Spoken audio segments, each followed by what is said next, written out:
Qiang Jin Jiu. Book 1, I Was an Outcast Liege.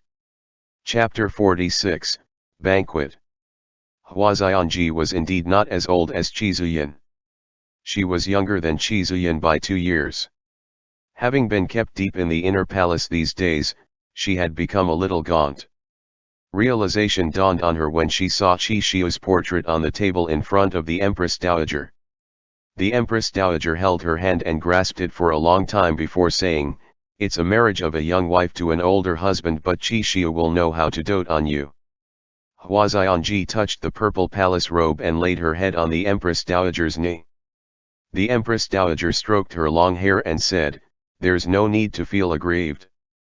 All of Hua clan's daughters are married away like this. A few years after you marry him, you will become the bona fide mistress of the Qidong 5 commanderies."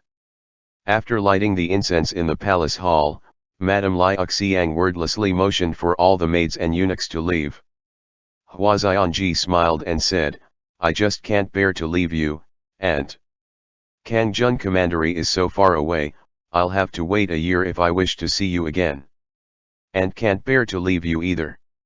The Empress Dowager hugged her gently. Hua Xianji snuggled against her like she did when she was small, listening as the Empress Dowager said, "When I married Emperor Guangcheng, I was only 15. That year I left this city. The one thing I couldn't bear parting with the most was the swing in the garden. I like sitting on it. With each swing in the wind, I could hear the clamor beyond those high walls. My mother coaxed me and told me that after I came to the imperial palace of the Chu capital, the emperor would build me an identical swing as long as I wanted it." Hua Xianji listened quietly and remained silent. The Empress Dowager was the most favored during the reign of Emperor Guangcheng, but what Emperor Guangcheng could give was not what the Empress Dowager wanted. The moment she set foot into Chu capital, she discovered that all the affection her husband showered on her was merely fleeting, like the clouds in the sky. She had to vie endlessly with countless women in the inner court just for those small moments of happiness. In Chu capital, the most worthless thing of all was love. The Empress Dowager patted Hua Xianji's head and said, "Since I came to Chu capital, 37 years have already passed in the blink of an eye. Now my little baby niece is also to be wedded. I've really grown old. In Chu capital, I realized that men are powerful in this world because they can take the imperial exams and serve as officials to rise in rank. They can also ride horses into battles whilst wielding spears. Us women are taken into the ladies' chambers and taught virtue and precepts. No matter how talented and intelligent you are with a thirst for knowledge, there will come a time when you have to eventually marry." The Empress Dowager's eyes were calm and still. "My father said to me that as long as I live in this world, he and the emperor would be the sky above my head. How ridiculously funny. Becoming the empress means that I share the empire equally with the emperor. Who could be the sky above my head? No one. My brothers at home are all useless and muddle-headed. Generation after generation, the Hua clan can only rely on marrying off daughters to keep up the appearance of an affluent clan, yet we aren't allowed to make a single complaint. Their very own flesh and blood. In this world, if success must be measured by strength and power held, then I, too, can emerge victorious in this game." The Empress Dowager stroked Hua Xianji's temples. "You have to remember this, it is not Qi Shiu who chose you, but it's you who chose him. I may suffer defeat in time, but that time is not yet now. My baby niece is going to Qidong not because there is no other option but to bide your time and ready yourself for action. No matter what happens in the future, you may sigh, but you must never wallow in self-resentment and self-pity. In this game of Wiki with the realm at stake, one can only make a move with no regrets. Since we are surrounded and being eyed by a pack of wolves with no way of escape, then we shall fight them to the bitter end." In the silent palace hall, hollow bamboo tubes swung into each other lightly. Hua Xianji slowly grasped the Empress Dowager's hand back. "I will not forget everything that Auntie has taught me. ******. The feast of 100 officials was to be held on Yuanchun night. Local officials entered the capital one after another. There were a lot fewer family feasts and banquets that was being held this year, as they all knew that Liege was keeping a close watch on them. Even coming together in great numbers could turn into evidence of factions forming. It had not been long since Li Jianheng's ascension to the throne. Each and every one wanted to use the feast of 100 officials as an opportunity to observe this new master of theirs. It was still unclear which way the wind was blowing in the Chu capital, so everyone spoke and acted with prudence.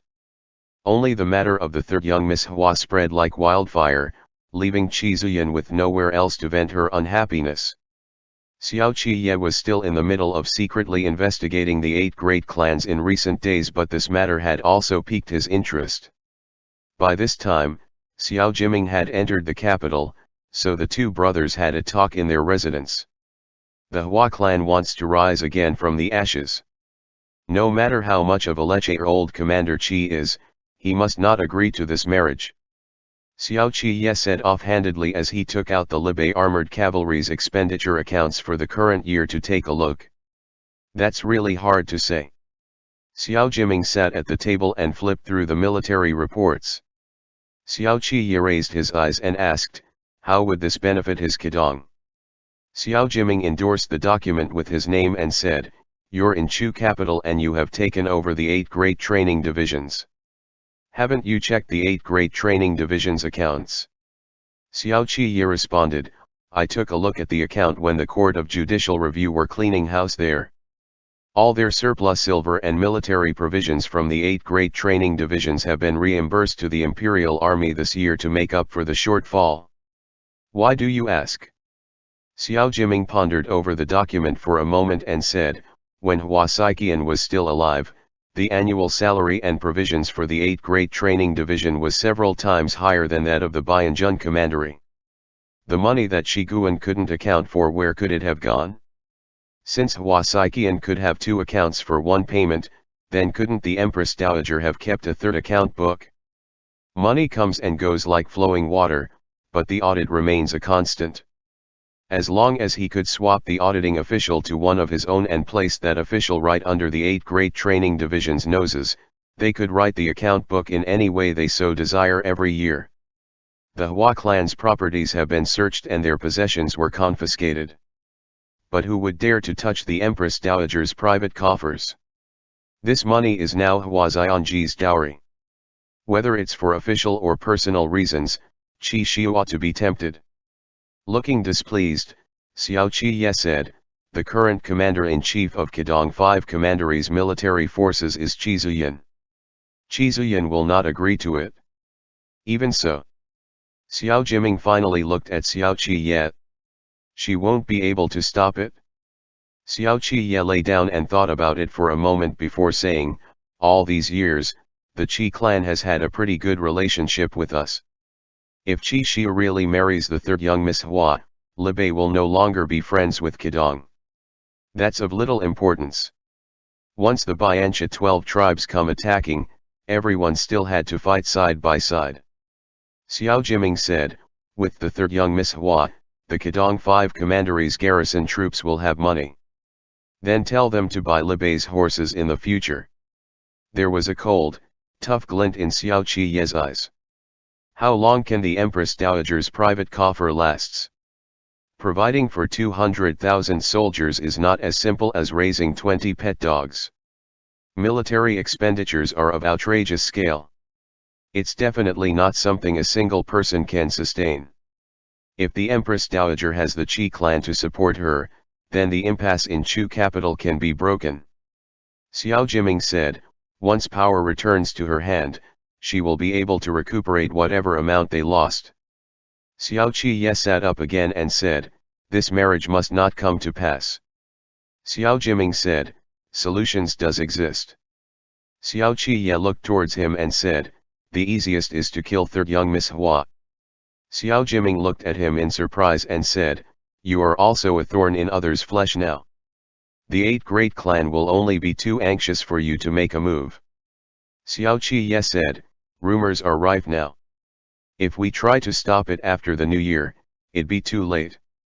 Xiao Jiming pondered it over in silence. After a while, he said, If the Empress Dowager wants to put this marriage together, then she must show herself, and the Feast of 100 Officials is her only opportunity. This matter is of great importance. Liege might not necessarily be willing to let it happen. When the time comes, a fierce debate would be inevitable. A daughter of Hua clan had been wed away in Qidong sometime in the past 3 generations. If we were to dig into it seriously, then third young Miss Hua might really turn out to be Qi Shiu's distant blood relative. Xiao Qi set aside the book and suddenly burst out laughing. No. I will make sure that third young Miss Hua would become a distant blood relative of Qi Shiu. This marriage must not come to pass.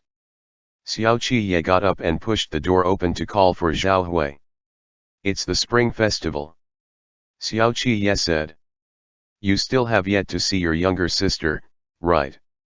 Zhao Hui looked at Xiao Jiming, who smiled faintly. Zhao Hui understood and said, I'll pay her a visit tomorrow morning. Han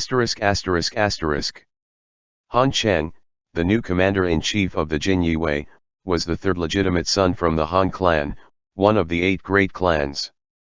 He previously served as the assistant commander of the 8 great training divisions. During the Nanling Hunt incident, he happened to be off duty. He did not follow Shiguan, nor did he heed the Empress Dowager's instructions. Rumor had it that he was still asleep when the imperial army knocked on his door. As such, he escaped the autumn wind that had purged the Hua faction. But Shen Zequan knew that this man was someone Xue Xiaozuo had planted there.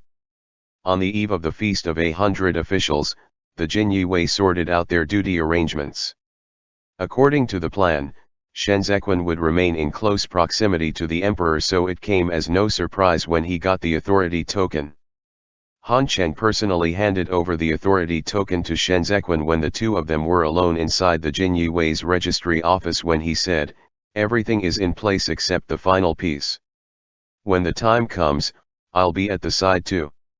No matter what, His Majesty must not be hurt. Of course.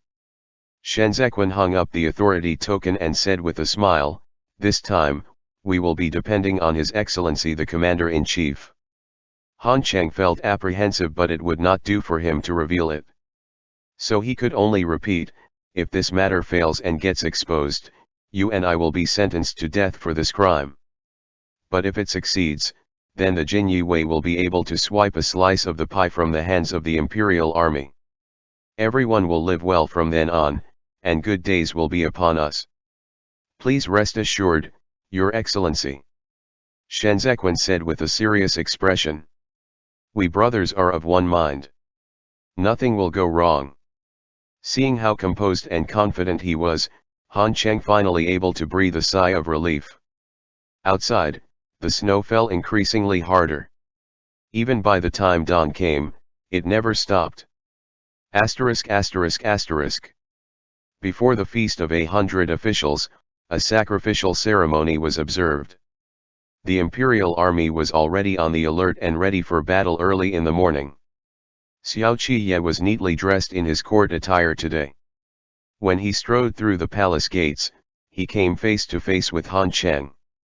Just as he was exchanging conventional greetings with him, his gaze fell on Shen Zequan.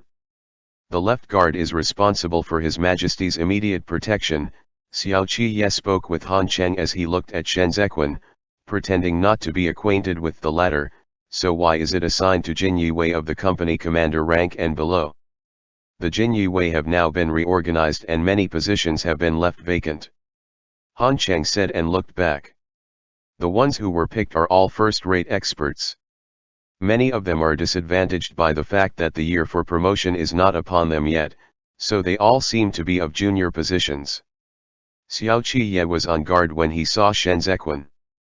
But even if he could suppress the Jinyue by a notch, he did not have the authority to command the other party to swap their men. Because no matter how much the Jinyue was suppressed, both the Jinyue and the Eastern Depot took commands directly from the emperor. As long as Liege Unhung said nothing, anyone else who gave orders summarily would be overstepping their authority. As if knowing what he was thinking, Shen Zequan exchanged glances with him.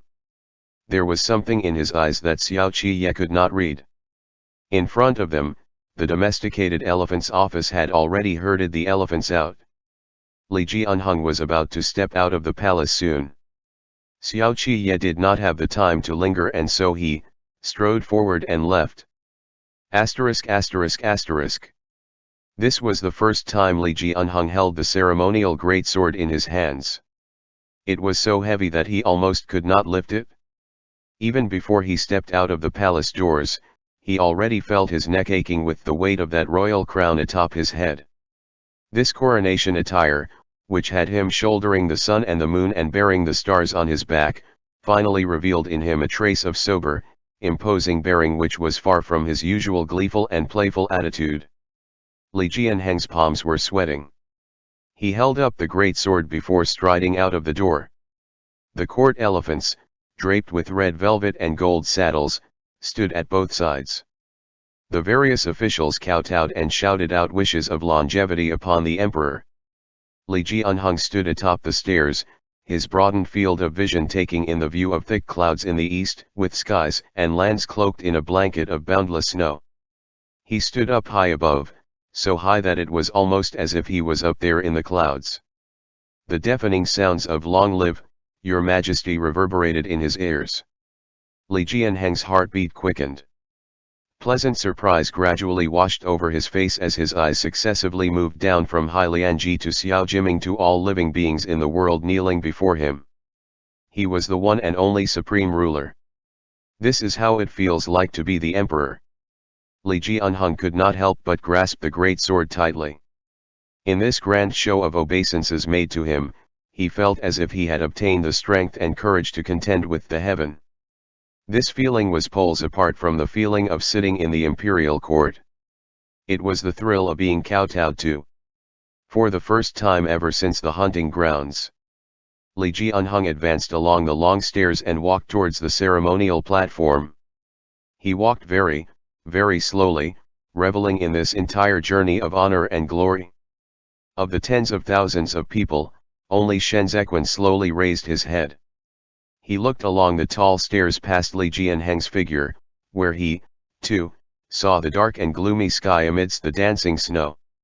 Asterisk asterisk asterisk.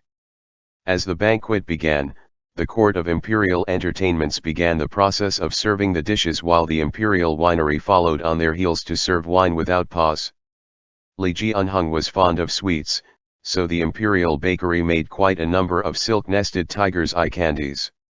Liege Unhung sat on the dragon throne, with the Empress Dowager and Hua Xianji below him, followed by Miru, who had just been conferred the title of imperial concubine. Shen Zequan and Han Cheng stood at the bottom of the steps, opposite the imperial army. A eunuch from the imperial food service kneeled behind Shen Zequan. Every dish on Li Jianheng's table had to be first tasted by the imperial food service eunuch. Liege Unhung was in high spirits that night. He repeatedly urged all those present to drink up, while he himself became somewhat intoxicated. From high above, he spoke. Ever since Zhen ascended to the throne, Zhen had been fortunate to be assisted by wise talents. With such clear mirror-like secretariat elder Hai by Zhen's side, Zhen dare not forget self-reflect for even a single day. He began to shoot his mouth off as soon as he drank too much. Zhen is very grateful to Secretariat Elder Hai, and Zhen wished to regard Secretariat Elder Hai as Zhen's godfather in court. Such honor and glory have never been accorded to past Secretariat Elders before. But now, Zhen shall give Secretariat Elder Hai godfather. How could he speak of such words? Hai Lianji himself balked at these words. Hai Lianji had already got up in astonishment, wanting to kneel in protest. At the same time, Liege Unhung belched from the wine, still waving his hand. No need for Secretariat Elder to be alarmed. It's what should Zhen do? This may not be very appropriate. The Empress Dowager looked at Hai Lianji and paused for a moment. It was as if she saw through Hai Lianji's shock at that very moment. Turning to Liege Unhung, she said softly, "Secretariat Elder Hai is a leader revered by all scholars in the world. His character is unimpeachable and dignified. Since entering the court to serve as an official, he has kept his hands clean and his actions impartial. He is known for being resolute and decisive courage to speak his mind. If His Majesty were to equate this kind of trusted aid to a godfather, then even if this would demonstrate your Majesty's favor, this would take away the Secretariat Elder's liberty to be a nonpartisan critic of the times. Seeing the Empress Dowager's mild demeanor, Liege laughed and said, "In the past, King Xiang valued relationships and respected Fan Zheng by naming him godfather. Today, Zhen want to express my gratitude for Secretariat Elder's assistance too, and address him as godfather.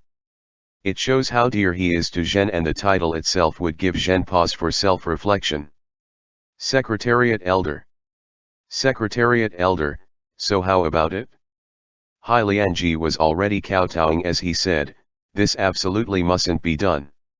It was as if Liege was splashed in the face with cold water. That sternly uttered phrase of "mustn't be done" put a damper on his enthusiasm, making him displeased.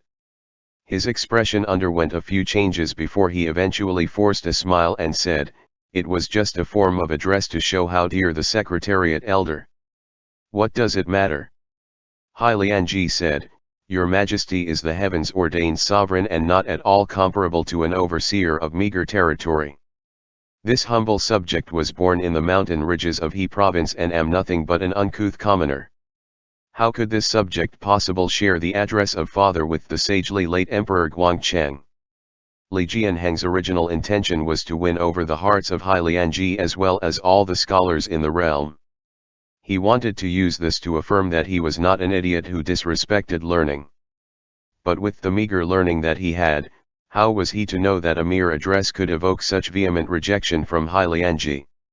He had no way to back down at this very moment, like a man who found it difficult to dismount a tiger he had ridden. He was in such a pickle that he even sobered up by a few degrees. Li Jianheng could not bring himself to insist on it and embarrass himself further, so he thought of playing dumb and glossing it over. Thus, he said, "If the Secretariat Elder is unwilling, then forget it." In this humble servant's opinion, Liege spoke, those at the bottom followed where the superiors lead.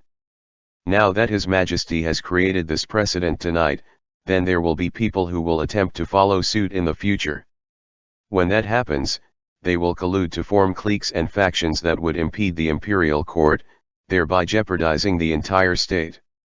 It has only been a month since the dust from the Hua faction case was settled. Past experiences, if not forgotten, will serve as a guide for the future. It was truly improper for your Majesty to overindulge in wine tonight. Li Jianheng clenched the wine cup tightly in his hands and surveyed the crowd below. It was only when he saw the officials hanging their heads low and not daring to look directly at him that his fury eased off somewhat. He could not flare up at Liege, but he did not want to admit the errors of his way today either. He sat restlessly on the dragon throne. Having tasted the sweetness of submission from all living beings, how could he now willingly sit here and be reprimanded? He was the emperor.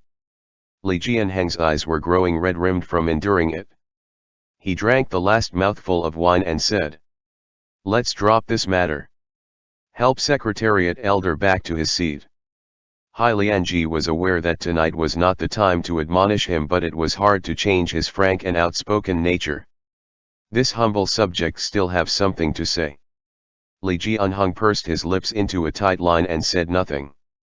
Silence reigned in the banquet hall. Without getting a response, Liege continued to kneel in place. They were now at a deadlock. No one else touched their chopsticks. Even the music from the reed instruments had ceased. Suddenly, a loud clack rang out. Xiao Qiye laid down his chopsticks at his own seat and laughed out loud, "It's such a delight to see how your Majesty and Secretariat Elder Hai get on so well. This must be what the books meant when they talked about sagely lieges and virtuous vassals. Throughout history, we have seen the goodness that came from a lively and open discussion between rulers and their advisors. The presence of such a sagely ruler and upstanding officials in Great Zhou means that the age of prosperity is sure to fall upon us soon. It's the blessing of the officials that His Majesty advocates freedom of speech and is receptive to criticisms. Shuiziaozuo raised his cup for a toast. It's the new year tonight.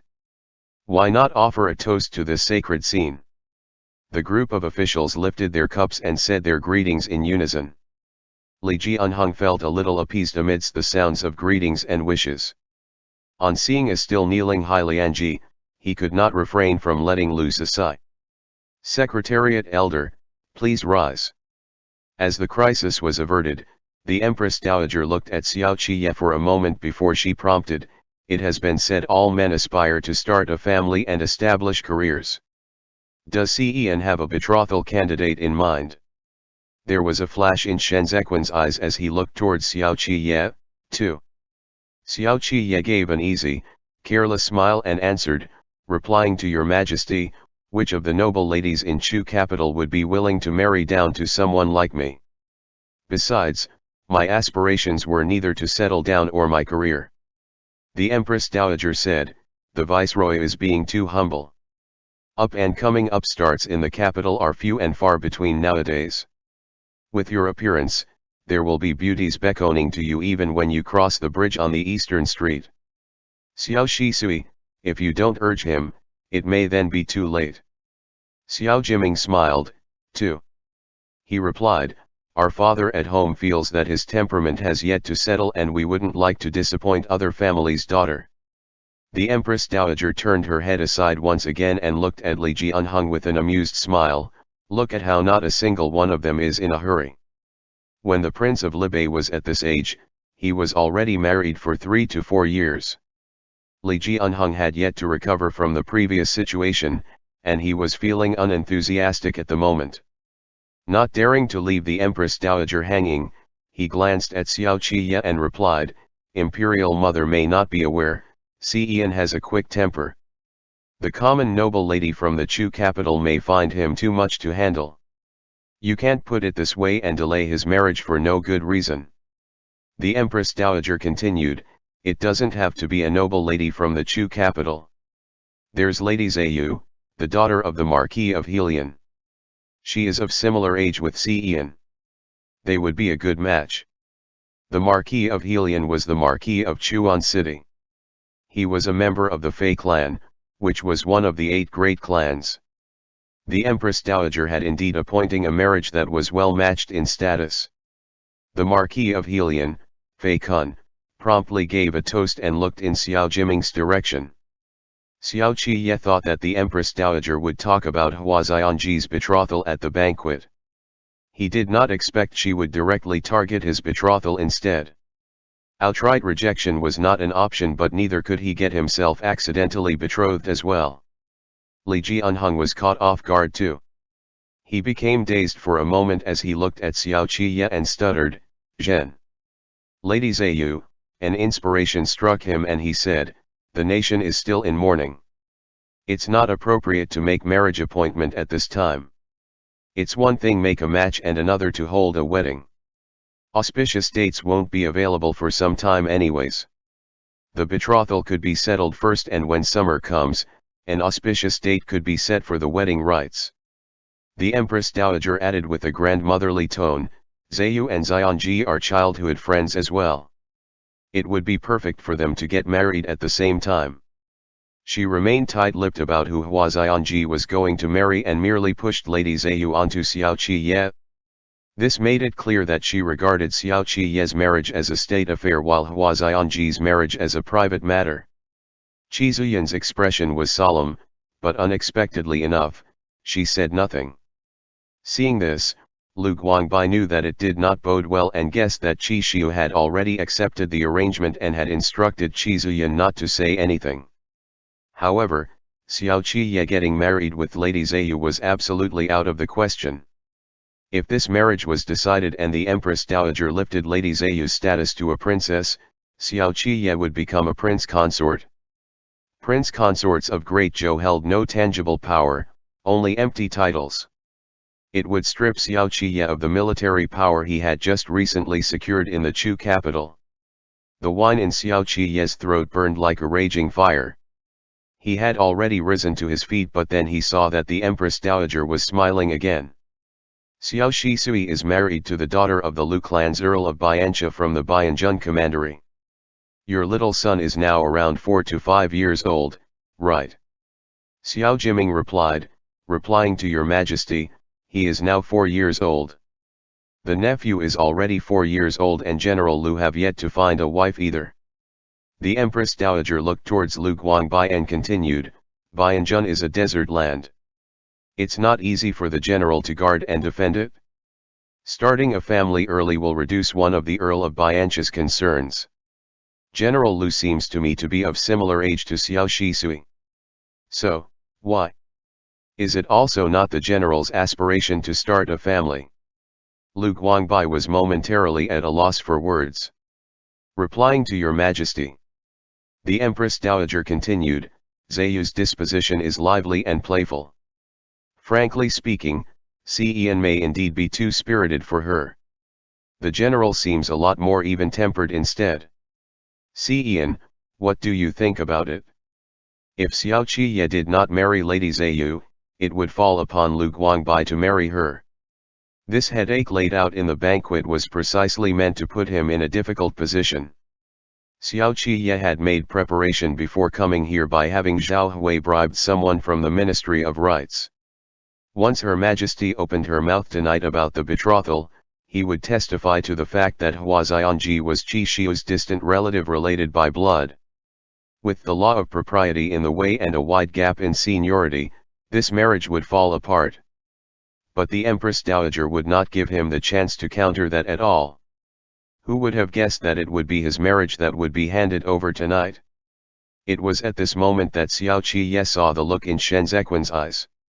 As both men stood under the watchful gaze of everyone present with this imminent crisis pressing down upon them, their eyes met for the briefest flicker of an instant.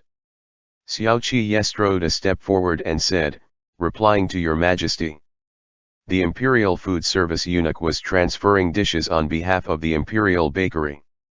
He submissively divided out the portion he was to sample and picked up the chopsticks before looking at Liege Unhung, who was about an arm's length away from him. Liege Unhung was still undecided as he listened to the confrontation with a frown. Sensing the lack of movement from the eunuch near him, he cast a sidelong glance over and asked, why are you standing? Before another word could leave his mouth, the eunuch clenched the gold-gilded chopsticks and with a lightning move of his hand, he stabbed it right towards Li Jianheng's neck. It happened so abruptly that Li Jianheng did not even have the time to react. All he could do was to watch helplessly as the tip of that chopstick came stabbing towards him. His entire body stiffened as his eyes betrayed the fear in them. He could not even move his fingers. As the expression on everyone's faces turned to horror, Shen Zequin had already drawn out his Yangshan Shui sword. The cold glint of the straight blade flashed past and disappeared in an instant. Li Jianheng's throat tightened as he yelled as loud as he could. As soon as he did so, hot, fresh blood splattered onto the front and hem of his robe. Li Jianheng shouted at the top of his voice, "Protect me!" The eunuch's head rolled forward and fell onto Li Jianheng's lap. Li Jianheng held on tightly to the two sides of the dragon throne for support. Under this heavy stench of blood, he watched as someone caught hold of that headless body which was toppling over towards him. Shen Zequin threw the headless body aside and turned around indifferently to command, "Protect His Majesty." Ji Qingqing immediately drew his sword. Snow-white glint cut through the air with a swish simultaneously as the Jinyi Wei formed an impregnable barricade in front of the Imperial army, becoming Li Jianheng's first line of defense. With the Jinyi Wei between them, Xiao Qiye had to look up before he could see Shen Zequin's face. The long-standing status quo was finally shattered right at this very moment. Shen Zequin looked down at him from high above and threw him a meaningful smile.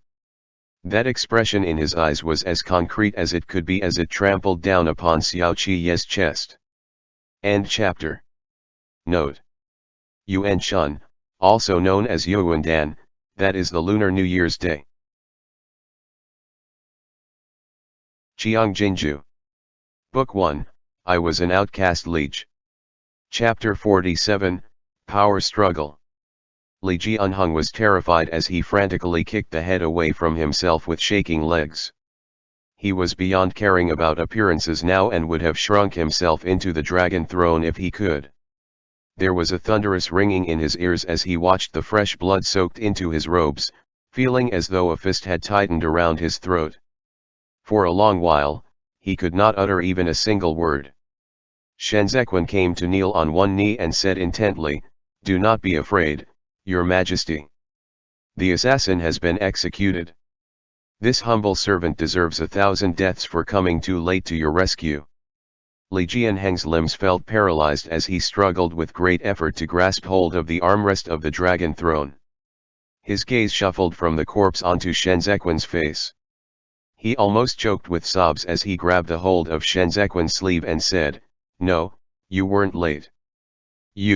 Well done, Lanzo. Zhen. Zhen almost. Call for the imperial physician." The dowager walked up quickly, paying no mind to the bloody corpse, and took Liege Unhung's hands in her own. She called gently, "Your Majesty. Your Majesty." Still caught in horror and panic, Liege Unhung swallowed with great effort and wrenched his hands from the Empress Dowager's grasp to seize Shenzequan's sleeve again. He pleaded, "Stay, you must stay with your Jinyue brothers and protect Zhen. The Jinyue has always been your Majesty's shield." Shenzequan's expression did not change. "For your Majesty, we are willing and ready to meet hell or high water. This one will escort your Majesty back to Mingli Hall immediately." With the rest of the banquet hall still shaken, Shueziaozuo stepped forward, and in a commanding voice instructed, "Arrest and detain all those working in the Imperial Food Service, the Imperial Kitchens, the Imperial Confectionery, and the Imperial Winery until further notice." To think that an assassin was hiding amongst His Majesty's personal attendants. All those involved in the arrangement of the inner palace eunuchs and guards' defenses must be held accountable. "Who is responsible for security tonight?" the Empress Dowager asked. There was silence in the hall. Xiao Qiye bowed and replied, "It was this subject, Your Majesty." The Empress Dowager made no rebuke but instead looked towards Liege Unhung. Everyone else looked towards Liege Unhung as well. For this eunuch to have been allowed to work in the Imperial Food Service, this eunuch must have come from an honest family with traceable origins. On top of that, details such as when he had entered the palace, which of the departments he had previously served in, and who his friends were amongst the eunuchs, all of that must be investigated. Additionally, every person he had been in contact with must be identified and recorded on file. As the man responsible for the emperor's personal safety, Xiao Qiye should have figured all of it out before the banquet began. Those layers of security that the assassin had simply walked through had been of his devising, and so he must bear responsibility for this debacle. Awash in cold sweat, Liege Unhung murmured through pale lips, "Arrest those eunuchs first. Zhen." And before he could finish his words, he had fainted dead away. Asterisk asterisk asterisk. That night was destined to be a sleepless one. Liege Unhung was lying unconscious in the imperial rooms and was surrounded by imperial physicians, while the Empress Dowager once again listened in on their deliberations, keeping behind a veil for propriety's sake. Hai Lianji waited on the side as per explicit instruction by the Empress Dowager. In the corridors, the Jinyue kept an armed watch under Han Cheng's lead. Further outside, ministers and officials kept vigil on their knees. The first night of a new year was always bitterly cold, and many of the older ministers, long past their prime, were already chilled and shivering, holding on by the strength of their will alone. There was an empty silence throughout the palace grounds, with an unusually bleak quality to the air.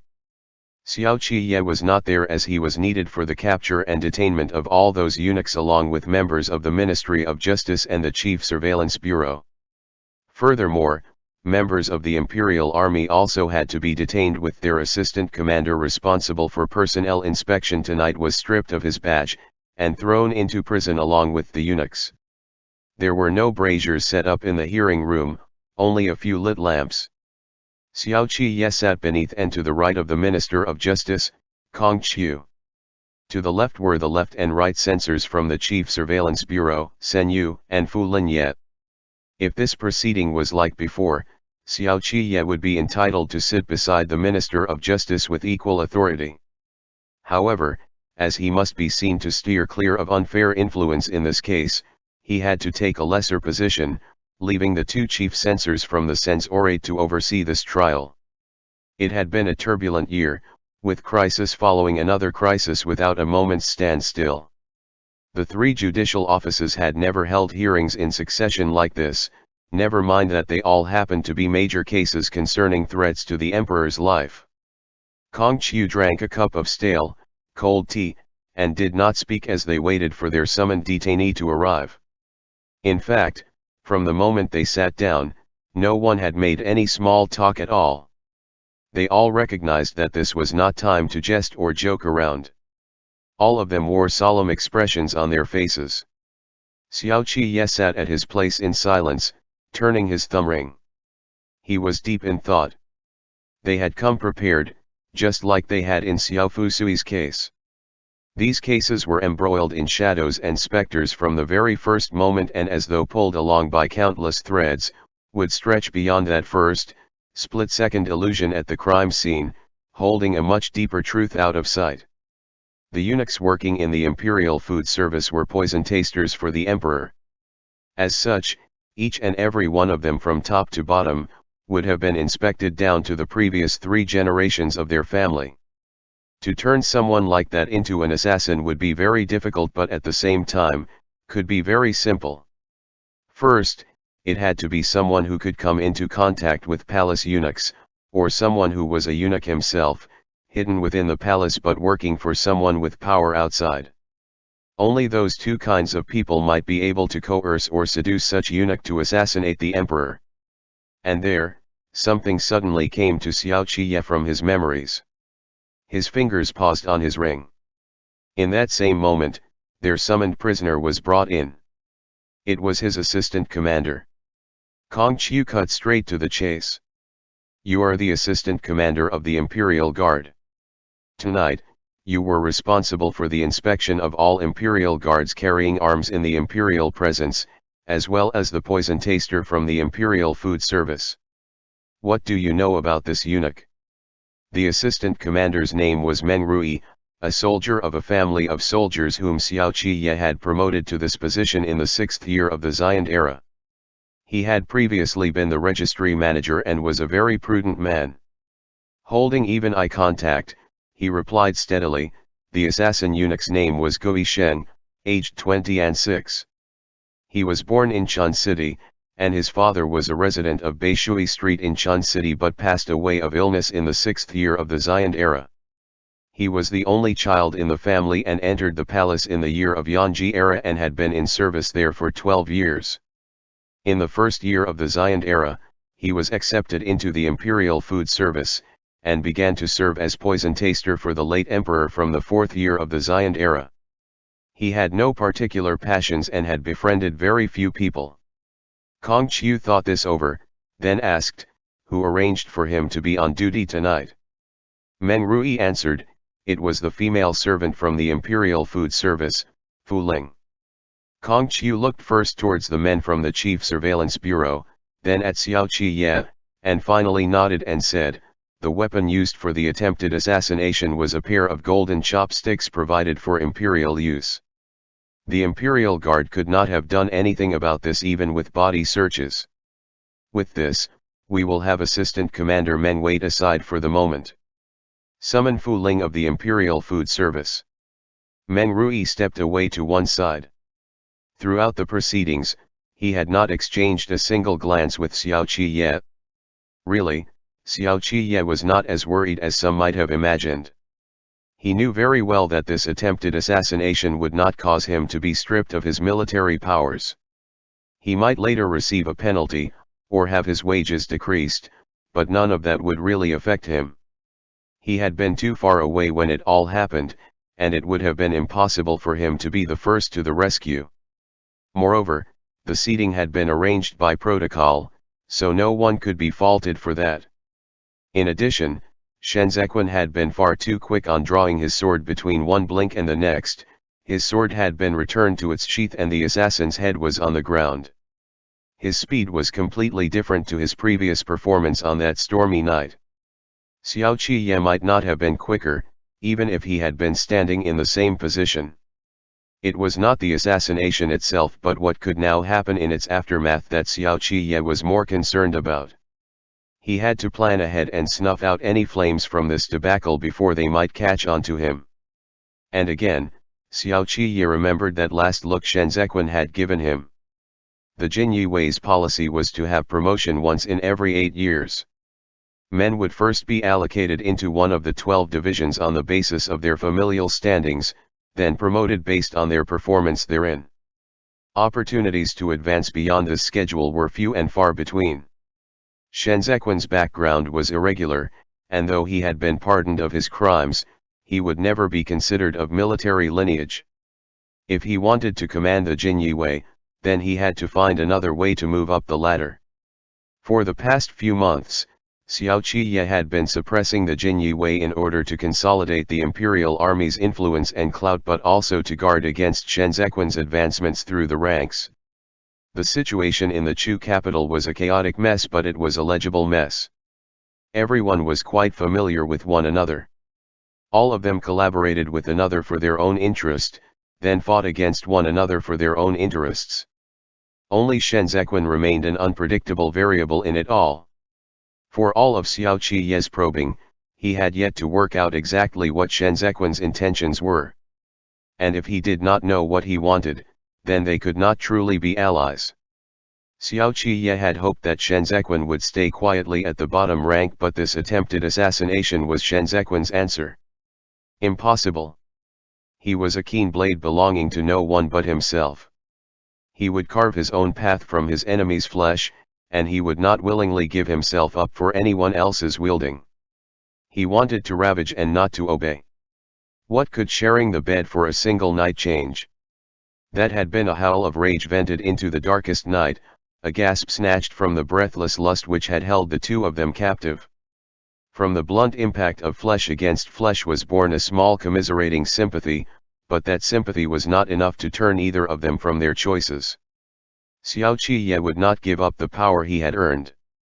It was the blade by which he was to live. If he could not return to Liege, then he had to hold fast to this blade. And Shen Zequin would not allow himself to remain under another's boot, and have his own fate decided by another person's fancy. He needed to rise through the ranks. He had to. Xiao Qiye's fist clenched suddenly. If Shen Zequin was involved in the plotting of this mock assassination, then who were his accomplices? Liege Unhung had yet to regain consciousness. Shen Zequin was relieved at his post so he could get some rest. As he cleansed his hands in the registry office, he heard the door behind him open, and someone walked in. According to the plan you described, Han Cheng was the one who was to come to His Majesty's rescue tonight. Shui Zhuo turned his sleeves up a little, and came to wash his hands at the cool water basin. He said lightly, "We've all been thrown for a loop by Master Shen." It was a critical moment. Shen Zequin did not turn around. If Han Cheng had been capable, he might well have done it but as it happened, he was too slow. What could I have done? This matter won't take Xiao Xian down. At most, they'll issue him a reprimand for negligence and oversight. On the other hand, you've shown him your true colors this time. Even if you do move up the ladder, you won't have an easy time hereafter. Your Excellency, the Assistant Minister of the Court of Judicial Review and myself are weathering this storm in the same boat, Shen Zequin said. If I'm going to have a hard time, he turned and smiled, will it be any easier for you? They say there's a particular kind of rabid dog, which would attack even its own pack in a frenzy. Shui Zhuo looked towards Shen Zequin, letting his hands hang to dry. It's rather more frightening to be in the same boat with someone who would so briskly use another person for a stepping stone. That's hardly fair, Shen Zequin said, those are all my brothers in arms who've gained an advantage tonight. And am I not the one who has been laid down before Xiao Ziyan's wrath? From now on, I'm going to be an absolute thorn in his flesh. Whether of sense or sensibility, he'd be well within reason to hate my guts. His Majesty and Xiao Ziyan have quite the deep bond. That debt of life on the Nanling hunting grounds will be hard to forget. Even though you've stuck your neck out tonight, it may not get rid of Xiao Ziyan. The first step is always the hardest, Shenzhequan smiled lightly. If His Majesty had been truly grateful to Xiao Ziyan for saving his life, he would not have kept him caged in the Chu capital. The sentiment we call gratitude is such a paltry thing. Xue Zaiozhuo wiped his hands, laughing to himself for a little while. Then he said, despite the slight deviation from our plans tonight, it was generally a success. Master Adjudicator, I'll be placing myself in your care. Adjudicator of the Jinyi Wei was an office of the 5th rank. Xue Zaiozhuo was telling Shenzhequan what he would be getting from this incident, when the time came for awarding of rewards. But Shenzhequan did not seem too surprised to hear this. He said, the Imperial Food Service will be undergoing trial. The Minister of Justice, Kong Qiu, is a cast iron, impartial bastion of justice. Take care not to trip on him. If we've taken the plunge, we're not afraid for them to come looking. Xue Zaiozhuo straightened his sleeves, and said courteously, I look forward to our continued collaboration in the new year, in the hopes of fulfilling our respective goals very soon. I'm under the Assistant Minister's debt for looking after me, Shenzhequan said warmly, his eyes fixed on the other man. I will definitely get what I've always wanted. End chapter.